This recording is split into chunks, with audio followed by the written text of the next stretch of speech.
नमस्कार। मैं आयुर्वेद एप्लीकेशन तथा चरक कोचिंग सेंटर की ओर से वैद्य धवल ढोलकिया आप सभी का स्वागत करता हूं। आज के सेशन में बेसिकली हम दो चीजें एक साथ में देखेंगे। First that is rasashastra as a subject. उसके अंतर्गत हम दो टॉपिक का आज डिस्कशन करेंगे। First that will be rasashala, second that will be shelf life.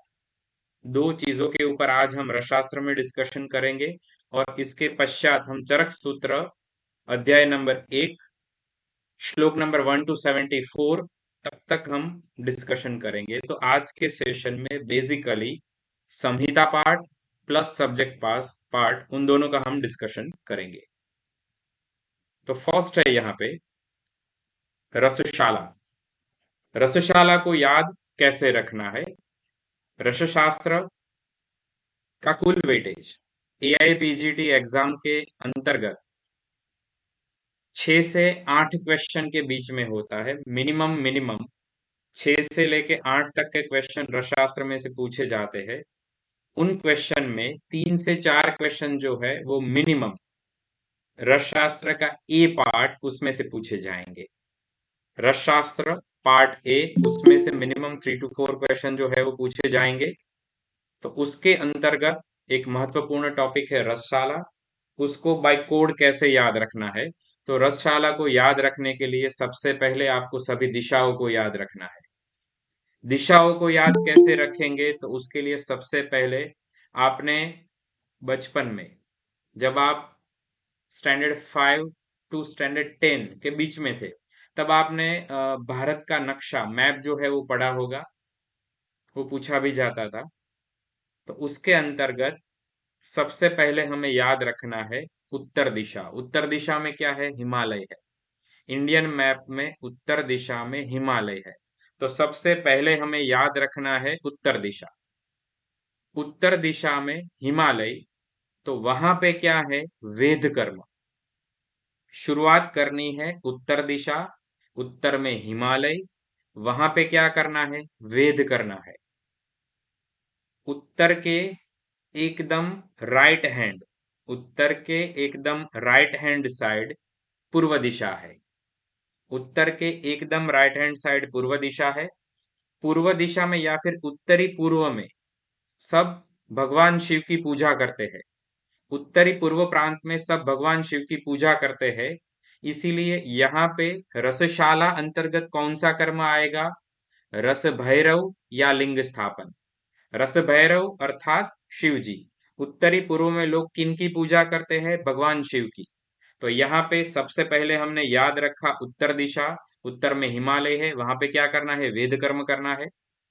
इसके राइट हैंड साइड में पूर्व दिशा, पूर्व दिशा में क्या करना है? रस भैरव या लिंग स्थापन। पूर्व के बाद उससे नीचे की ओर, इंडियन मैप में नीचे की ओर क्या है? South Indian region. उससे भी नीचे अगर मैप में आएंगे तो श्रीलंका आ जाएगा। तो यहाँ पे दक्षिण दिशा में पाषण कर्म। पाषण कर्म क्यों? वहां पे आपने सुना भी होगा, देखा भी होगा, ज्यादातर लोग जो है वो साउथ इंडिया में घूमने फिरने के लिए जाते हैं। वहां पे बहुत ही अच्छे पर्वत, वादियां वगैरह है। नेचुरल रिसोर्सेज वहां पे काफी अच्छा है। तो दक्षिण में पाषण कर्म, पाषण पत्थर, वहां पे सब लोग घूमने फिरने के लिए जाते हैं। दक्षिण में पाषण कर्म क्यों जाते हैं? वहां पे पत्थर वगैरह ज्यादा है, वहां पे पर्वत वगैरह ज्यादा है, तो दक्षिण में पाषण कर्म। अभी वहां से गुजरात की ओर आ जाइए, लेफ्ट साइड पश्चिम दिशा। पश्चिम दिशा में क्या है? प्रक्षालन कर्म। याद कैसे रखेंगे? गुजरात के पास या फिर जो पश्चिम दिशा है वहां पे बहुत ही विशालकाय समुद्र है। विशालकाय समुद्र जो है वो क्या करता है? गुजरात की बॉर्डर को प्रक्षालित करता है। पश्चिम दिशा में प्रक्षालन कर्म। फिर से रिपीट करेंगे, उत्तर दिशा, उत्तर में हिमालय, वहां पे वेद। राइट हैंड साइड, वहां पे लोग भगवान शिव की पूजा करते हैं, तो रस भैरव लिंग स्थापन। दक्षिण दिशा में घूमने के लिए जाते हैं। क्या चीजों के लिए घूमते हैं? पहाड़ वगैरह के लिए, वादियों के लिए, तो वहां पे पाषण कर्म। लेफ्ट साइड, मैप की लेफ्ट हैंड साइड में क्या है? पश्चिम दिशा। पश्चिम दिशा अर्थात गुजरात, इसके पास क्या है? विशालकाय समुद्र है। तो समुद्र क्या करेगा? प्रक्षालन करेगा। तो ये 4 दिशा हो गई। अभी यहाँ पे 4 कोण है, ईशान, अग्नि, नैऋत्य, वायव्य। हमने शुरुआत किया था उत्तर, सेकंड था पूर्व, तो उन दोनों के बीच में जो है वहां से शुरुआत करनी है। उत्तरी पूर्व के बीच में ईशान, उसी अनुक्रम में आगे जाना है, ईशान, अग्नि, नैऋत्य, वायव्य। ईशान में क्या करेंगे? तो ईशान में पदार्थों का संग्रह करेंगे या फिर रस की साधना करेंगे। हमने पूर्व में देखा है कि रस भैरव लिंग स्थापन है, भगवान को स्थापित किया है वहां पे, तो उसकी साधना करनी है। रस साधन हेतु ईशान कोण, वहां पे संग्रह करेंगे और साधना करेंगे ईशान कोण। ईशान के बाद है अग्निकोण। अग्निकोण पूर्व और दक्षिण के बीच में है। अग्निकोण में क्या करेंगे? अग्निकर्म करेंगे। अग्नि में अग्नि, इजीली याद रह जाएगा। इसके बाद कौन सा कोण आएगा? नैऋत्य। नैऋत्य में क्या करेंगे? शस्त्र कर्म करेंगे। नैऋत्य में शस्त्र कर्म। हमें क्या याद रखना है? नैऋत्य दिशा या फिर पश्चिम और दक्षिण के बीच में शल्य तंत्र ज्यादा प्रभावी है, नैऋत्य। यहाँ पे दूसरा आप ऐसे भी याद रख सकते हैं, नैऋत्य में जो है वो रु दीर्घ होता है, शस्त्र में भी त्र उसी तरह से होता है। इस तरह से भी आप लिख के याद रख सकते हैं। नेक्स्ट है वायव्य कोण। वायव्य कोण पश्चिम तथा उत्तर के बीच में आएगा। वायु का मुख्य काम क्या है? शोषण करना, रुक्षता के कारण शोषण करता है। तो यहाँ पे वायव्य कोण जो है वो क्या कर्म करेगा? शोषण कर्म के लिए। तो 4 कोण, 4 दिशा। 4 कोण कौन कौन से है? ईशान, अग्नि, नैऋत्य, वायव्य। ईशान में क्या करेंगे? रस साधना तथा पदार्थ संग्रह। अग्नि में क्या करेंगे? अग्निकर्म। नैऋत्य में शस्त्र कर्म। वायव्य में शोषण कर्म। रसशाला को याद कैसे रखेंगे? इंडियन मैप को विजुअलाइज करना है, मानस प्रत्यक्ष करना है। मानस प्रत्यक्ष करने के पश्चात सबसे पहले ऊपर की ओर देखना है, ऊपर हिमालय वेद करेगा। इसके बाद राइट हैंड साइड भगवान शिव की पूजा करनी है, दक्षिण में घूमने जाना है, लेफ्ट साइड बहुत ही बड़ा समुद्र है, तो समुद्र क्या करेगा? प्रक्षालन करेगा। तो इसी तरह से आप पूरी की पूरी रसशाला जो है उसे विजुअल मानस प्रत्यक्ष करके याद रख सकते हैं। तो that is a rasashala point. Next point है रसशास्त्र अंतर्गत, that is a shelf life point. Shelf life. Shelf life में याद रखेंगे सबसे पहले यहाँ पे हम अनुक्रम से आगे जाएंगे, मतलब वर्ष का अनुक्रम जो है उसी को फॉलो करेंगे। तो सबसे पहले सेल्फ लाइफ, एक वर्ष कौन कौन सी कल्पनाओं की है? एक वर्ष, सबसे कम से शुरू करेंगे। एक वर्ष, एक वर्ष कौन कौन सी कल्पनाओं की है? तो उसमें 2 है, अर्क तथा अंजन। लेकिन अंजन कौन सा? काष्ठ द्वारा निर्मित। तो इसको आप याद कैसे रखेंगे? मैथमेटिक्स में सूत्र आता था 1a²। 1a²। तो यहाँ पे आपको याद रखना है 1a²। 1 अर्थात एक वर्ष, ए अर्थात अर्क तथा अंजन, अर्क तथा अंजन के लिए ए, स्क्वायर अर्थात 2 कल्पना है, 1a²। 1a² का मीनिंग क्या है? एक वर्ष शेल्फ लाइफ है, किन किन की? अर्क तथा अंजन की। नेक्स्ट है 2 वर्ष सेल्फ लाइफ। 2 साल शेल्फ लाइफ किन की है? तो इसके लिए कोड है, इसके लिए सूत्र है, श्वेत घृत के चूर्णित सत्व से 2 धूमवर्ती बनाइए। जैसे आपके पास कोई पेशेंट है, उस पेशेंट को कास तथा श्वास की स्थिति है, आप ओपीडी में बैठे हैं, उसकी आपको सद्य चिकित्सा करनी है, तो आप क्या करेंगे? तो आपके पास घी वगैरह है। घी कौन से वर्ण का है? श्वेत वर्ण का है। श्वेत घृत के चूर्णित सत्व से 2 धूमवर्ती बनाइए। श्वेत घृत के चूर्णित सत्व से 2 धूमवर्ती बनाइए। यहाँ पे 2 शब्द जो है वो 2 वर्ष के लिए प्रयोगी है। बाकी के जो भी चीजें हैं वो अनुक्रम से कल्पना है। जैसे सबसे पहले है श्वेत, तो श्वेत से क्या लेना है? श्वेत परपटी। श्वेत परपटी की शेल्फ लाइफ है 2 साल। सेकंड है घृत, घृत की शेल्फ लाइफ 2 साल। तो श्वेत घृत चूर्णित सत्व से, चूर्ण से क्या लेना है? चूर्ण लेप कषाय, चूर्ण लेप कषाय। नेक्स्ट कल्पना कौन सी है? सत्व कल्पना। जैसे हम गुड़ुचि सत्व वगैरह बनाते हैं, तो सत्व कल्पना की शेल्फ लाइफ है 2 साल। नेक्स्ट है 2 धूमवर्ती बनाइए। यहाँ पे क्या आदेश है? दो धूमवर्ती बनानी है। दो से क्या लेना है? 2 साल। धूमवर्ती, धूम से धूपन, वर्ती से वर्ती। सूत्र रिपीट करते हैं। श्वेत घृत के चूर्णित सत्व से दो धूमवर्ती बनाइए। श्वेत से श्वेत परपटी, घृत से घृत। चूर्णित सत्व, चूर्ण लेप कषाय प्लस सत्व। दो धूमवर्ती बनाइए, 2 साल। धूपन तथा वर्ती। नेक्स्ट है 3 वर्ष, जिनकी शेल्फ लाइफ 3 साल है, ऐसी कौन कौन सी कल्पनाएं है? तो इसके लिए हमें प्रश्न पूछना है।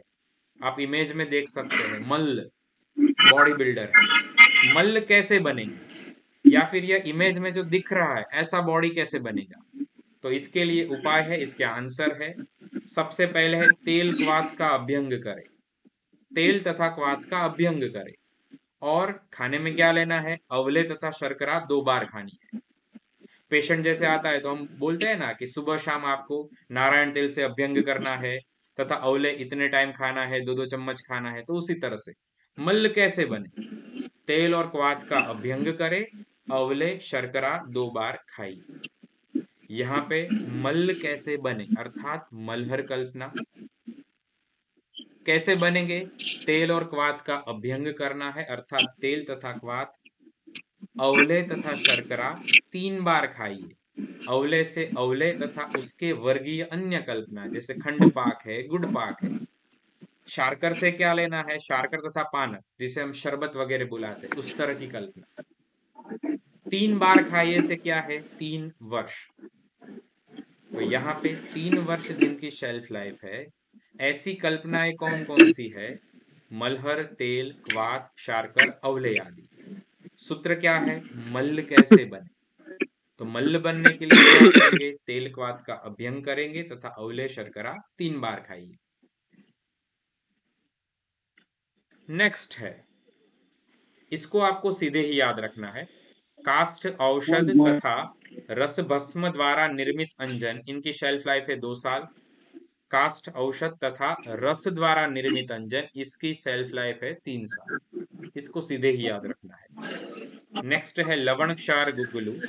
लवण क्षार गुग्गुलू, लवण क्षार गुग्गुलू जो है, इनको याद कैसे रखना है? तो लवण क्षार गुग्गुलू 5 वर्ष।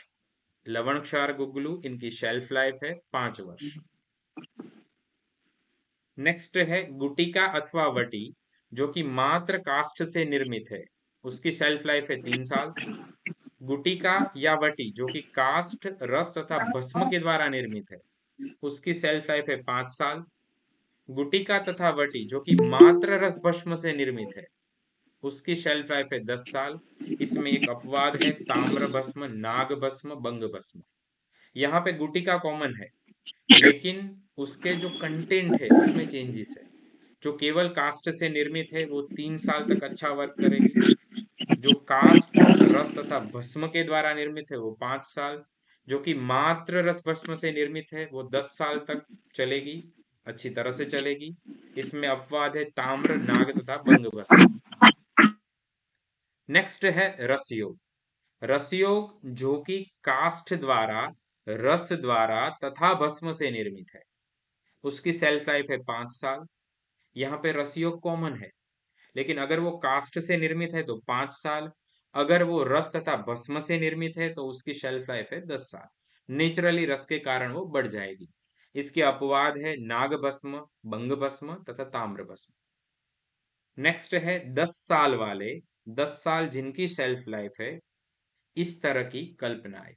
तो इस तरह की कल्पनाएं कौन कौन सी है? तो इसमें है लोह, मंडूर, आसवारिष्ट, कुपिपक्व, परपटी, पिष्टि तथा भस्म। याद कैसे रखेंगे? इसका सूत्र है, इसका कोड है। लोहारिष्ट बनाने के लिए कुपी में परपटी को 10 बार पिष्ट करें। लोहारिष्ट, हमारे पास एक पेशेंट है, वो पेशेंट जो है वो पांडु वाला है। तो पांडु वाले पेशेंट की हम चिकित्सा कर रहे हैं, तो हम क्या आदेश करेंगे? लोहारिष्ट बनाना है। तो लोहारिष्ट कैसे बनाएंगे? लोहारिष्ट बनाने के लिए कुपी में परपटी को 10 बार पिष्ट करना है, अच्छी तरह से पिष्ट करना है। तो लोहारिष्ट, इसका विग्रह करना है। लोहारिष्ट से लोह तथा मंडूर कल्पना 10 साल।